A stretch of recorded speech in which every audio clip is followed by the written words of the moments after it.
राज्यांचा निकाल, 3 राज्यात सत्तापालट। पश्चिम बंगालमध्ये पहिल्यांदाच भाजपचं बहुमताचं सरकार।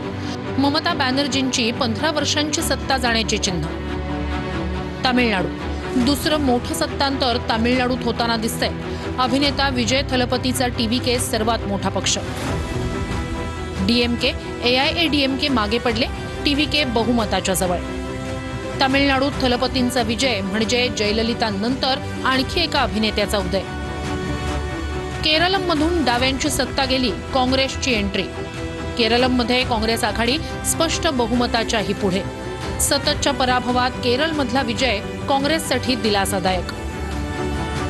आसाममध्ये सलग तिसऱ्यांदा भाजपचं सरकार आलं। एआययूडीएफ सोबत काँग्रेसनं आघाडी न केल्यानं मुस्लिम मतांचं विभाजन, ज्याचा भाजपला फायदा। पुद्दुचेरीत एआयएनआरसी आणि भाजप युतीचं पुन्हा एकदा सरकार। एआयएनआरसीचे मुख्यमंत्री एन रंगासामी यांच्या नेतृत्वावर पुन्हा विश्वास। भारतीय जनता पार्टी की सरकार बड़ा मैंडेट लेकर माननीय नरेंद्र मोदी जी के नेतृत्व पर विश्वास दर्शक इस प्रकार का निर्णय आ रहा है। हमारे मुख्यमंत्री हेमंता, इन्होंने किया हुआ कार्य ये भी स्पष्ट रूप से दिखाई दे रहा है, उसको समर्थन दिखाई दे रहा है। पौंडीचेरी में भी जो रुझान सामने आए हैं, फिर एक बार एनडीए और विरोधी दल नामोहरम ये एनडीए के नेतृत्व पर, माननीय मोदी जी के नेतृत्व पर भरोसा पौंडीचेरी में भी दिखाई दे रहा है। तर भाजप नगरसेवकांचा मुंबई पालिकेच्या पक्ष कार्यालयामध्ये हा जल्लोष जो आहे तो बघायला मिळालेला आहे। भाजपच्या नगरसेविका तेजस्वी घोसाळकर यांनी पदाधिकाऱ्यांसोबत फुगडी खेळत जल्लोष केलेला आहे।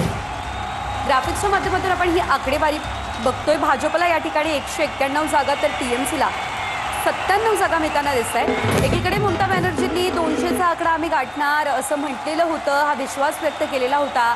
मात्र 100 जागा मिळवणं देखील या ठिकाणी टीएमसीला कठीण झालेलं आहे।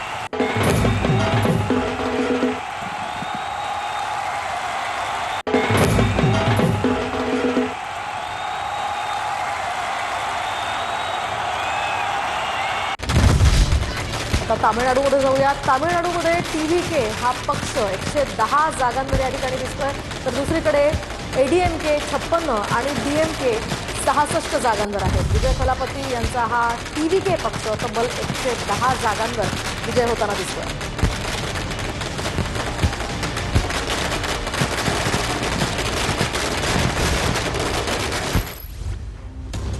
कलानुसार 3 राज्यांमध्ये मोठा उलटफेर यंदाच्या या निवडणुकीमध्ये झाला असल्याचं बघायला मिळतोय। कलानुसार पश्चिम बंगालमध्ये ममता जाणार आणि भाजप येणार आहे। तर कलानुसार तामिळनाडूमध्ये सत्ताधारी स्टॅलिन यांनाही झटका बसलाय। टीव्हीके त्या ठिकाणी आघाडीवर आहे। कलानुसार केरळमध्ये डावे जाणार आणि काँग्रेसला या ठिकाणी हा विजय मिळताना दिसतोय।